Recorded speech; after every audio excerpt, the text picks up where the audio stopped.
पूनम अपने माता पिता की इकलौती संतान थी और वह भी एक ऐसे परिवार से आई थी जहां प्यार और सम्मान की कदर की जाती थी। शुरुआत में सब कुछ ठीक लग रहा था। शादी की रौनक और नई बहू के स्वागत में कोई कसर नहीं छोड़ी गई थी। पूनम के पति का नाम अशोक था, जो एक प्राइवेट कंपनी में काम करता था।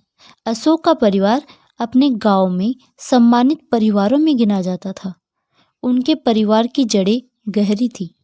पैसे, शान और रुतबा सब कुछ था। पूनम की शादी को अभी कुछ दिन ही बीते थे। उसने महसूस किया कि घर का माहौल उसके पुराने घर से बिल्कुल अलग था। सास सुमित्रा जी, जो दिखने में तो बहुत मीठी सी लगती थी, लेकिन अंदर से उनकी सोच बहुत कड़वी थी। वही ननद सीमा, जो अभी तक ससुराल छोड़कर पीहर में बैठी थी, अपनी भाभी से जलन रखने लगी। उसे लगता था कि घर में उसकी जगह कम हो गई है। पूनम बिना किसी शिकायत के हर रोज सुबह जल्दी उठती, सारा काम निपटाती और परिवार के लिए खाना बनाती। सुमित्रा जी और सीमा अक्सर उसे छोटी छोटी बातों पर ताने मारती। देखो, रोटी भी ठीक से बेलनी नहीं आती। तुम्हारे घर में काम सिखाया भी है कि नहीं? सुमित्रा जी की आवाज में हमेशा तिरस्कार होता। पूनम ने मन ही मन सोचा, शायद मुझे और कोशिश करनी चाहिए। हो सकता है मैं सही तरीके से काम नहीं कर रही हूँ। उसने अपनी तरफ से पूरी मेहनत की, लेकिन सुमित्रा जी और सीमा को इससे फर्क नहीं पड़ता था। एक दिन पूनम ने नाश्ता थोड़ा देर से तैयार किया। सीमा को ऑफिस जाना था और उनको देर हो रही थी। बस इसी बात पर सीमा का गुस्सा फूट पड़ा। क्या भाभी, तुम्हें टाइम का कोई सेंस नहीं है? मेरे ऑफिस की तो कोई फिक्र ही नहीं, सीमा ने चिल्लाते हुए कहा। सुमित्रा जी भी पीछे नहीं रही। तुम्हारी वजह से अब मेरी बेटी को काम पर देर हो जाएगी। ये घर चलाना तुम्हारे बस की बात नहीं है। पूनम ने शांत रहते हुए कहा, माँ, मैं कोशिश कर रही हूँ। आज बस थोड़ा देर हो गई, आगे से ध्यान रखूंगी। लेकिन सुमित्रा जी ने उसे सुने बिना ही बात काट दी। कोशिश? तुमसे तो कुछ ठीक से होता ही नहीं। इस घर का माहौल तुम्हारी वजह से खराब हो रहा है। पूनम ने पहली बार खुद को बेबस महसूस किया। उसने हमेशा इस घर को अपना मानकर सबके लिए काम किया था, पर उसे किसी ने भी समझने की कोशिश नहीं की।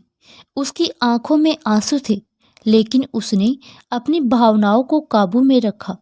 अशोक शाम को देर से आता था और दिन भर के काम के बाद थका हुआ होता था। इसीलिए उसे पता नहीं था कि पूनम के साथ क्या हो रहा है। लेकिन उस दिन पूनम का धैर्य जवाब दे गया। रात में जब अशोक घर आया तो उसने सारी बातें उसे बता दी। अशोक, मैंने बहुत सहा है तुम्हारी माँ और बहन के ताने और बुरा व्यवहार, और अब और बर्दाश्त नहीं कर सकती। मैंने कोशिश की कि सब ठीक हो जाए, लेकिन ये लोग मुझे इंसान नहीं समझते। सुमन की आवाज में दर्द और बेबसी झलक रही थी। अशोक हैरान रह गया। उसे लगा कि उसकी माँ और बहन पूनम के साथ इतनी कठोर कैसे हो सकती है। उसने पहले कभी ध्यान नहीं दिया था, लेकिन अब उसने तय किया कि वो इस मामले को और नहीं टाल सकता। अगले दिन अशोक ने अपनी माँ और बहन को बुलाया और कहा, माँ, सीमा ये सब क्या है? दोनों ने उसे आश्चर्य से देखा। अशोक ने सीधे शब्दों में कहा, पूनम मेरी पत्नी है और इस घर की बहू भी। वो कोई नौकरानी नहीं है जिसे तुम लोग बस काम कराने के लिए यहाँ लाई हो। मैंने उसे इस घर में सम्मान के साथ लाने का वादा किया था और मैं उस वादे को निभाऊंगा। सुमित्रा जी चौंक गई। अरे बेटा, ये क्या कह रहे हो? हमने तो कभी ऐसा कुछ नहीं किया, हम तो बस उसे सिखा रहे थे। अशोक ने कड़ा स्वर अपनाया। माँ, सिखाने और ताना मारने में फर्क होता है। मैं देख रहा हूँ कि आप लोग उसे जानबूझकर परेशान कर रहे हो। अब से पूनम के साथ कोई बुरा बर्ताव नहीं होगा। अगर ऐसा होता रहा तो मुझे अलग घर लेकर रहना पड़ेगा। ये सुनकर सुमित्रा जी और सीमा दोनों चुप हो गई। उन्हें एहसास हुआ कि अशोक अब और बर्दाश्त नहीं करेगा। सुमित्रा जी और सीमा को अपनी गलती का एहसास हुआ। सुमित्रा जी ने पूनम से माफ़ी मांगी और कहा, बेटी हमें माफ़ कर दो, हमसे गलती हो गई, हम तुम्हें समझ ही नहीं पाए। सीमा भी अपनी गलती समझ चुकी थी। उसने भी पूनम से अच्छे से बर्ताव का वादा किया। धीरे धीरे घर का माहौल बदलने लगा। सुमित्रा जी और सीमा अब पूनम को सम्मान देने लगी और पूनम ने भी उनके प्रति अपने दिल में कोई कड़वाहट नहीं रखी। पूनम ने अपने आत्मसम्मान और धैर्य से न केवल अपने लिए बल्कि हर उस औरत के लिए एक मिसाल कायम की जो अपने अधिकारों और सम्मान के लिए खड़ी होती है। अशोक के समर्थन से पूनम ने साबित कर दिया कि अगर हम खुद को कमजोर न माने तो कोई भी हमें झुका नहीं सकता। अब घर में शांति और खुशी का माहौल था। सब मिलजुल कर रहते थे और पूनम को भी वो सम्मान मिला जिसकी वो हकदार थी। दोस्तों, कभी कभी जीवन में हमें अपने अधिकार और सम्मान के लिए खड़ा होना पड़ता है।